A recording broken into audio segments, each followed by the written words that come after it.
So the magic of deep learning is that it gets better with data. You said there's a huge inflow of data, but the thing about driving, the really valuable data to learn from is the edge cases.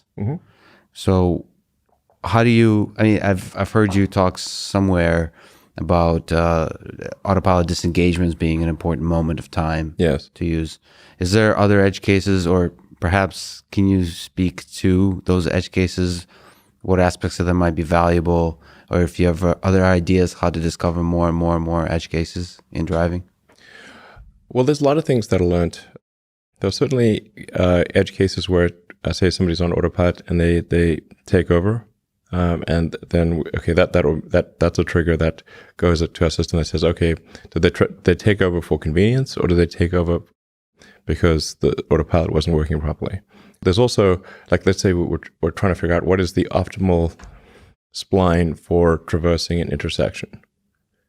Right. Then the ones where there are no interventions and we, are the right ones. So you then say, okay, when it looks like this, do the following, and then you get the optimal spline for a complex navigating a complex intersection. So that's for this. So there's kind of the common case. So you're trying to capture a huge amount of samples of a particular intersection, when things went right, and then there's the edge case where, as you said, not for convenience, but something didn't go exactly right. Somebody took over. Somebody started manual control from autopilot, and really, like, the way to look at this is view all input as error. If the user had to do input, there's something. All input is error. That's a powerful line to think of it that way, because it may very well be error. But if you want to exit the highway, or if you want to, it's a navigation decision that all autopilot is not currently designed to do, then the driver takes over. How do you know the difference? That's going to change with Navigate and Autopilot, which we've just released, and without still confirm. So the navigation, like lane change based, like asserting control in order to do a lane change, or exit a freeway, or do a highway interchange, the vast majority of that will go away with the release that just went out. Yeah, so that I don't think people quite understand how big of a step that is. Yeah, they don't. So if you drive the car, then you do. So you still have to keep your hands on the steering wheel currently when it does the automatic lane change.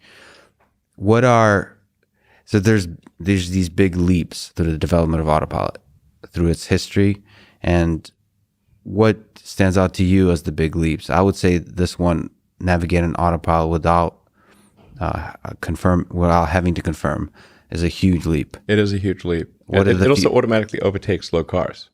So it's both navigation and seeking the fastest lane.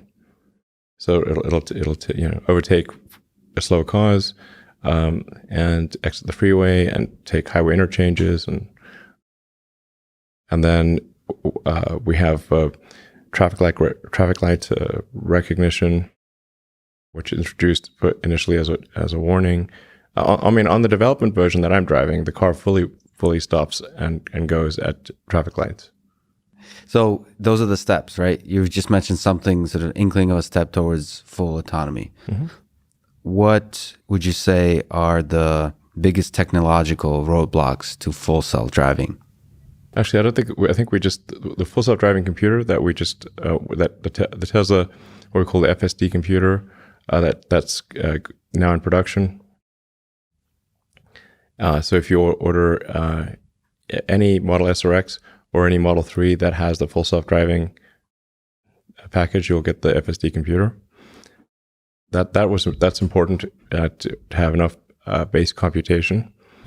Then refining the neural net and the control software, but all of that can just be provided as an over-the-air update.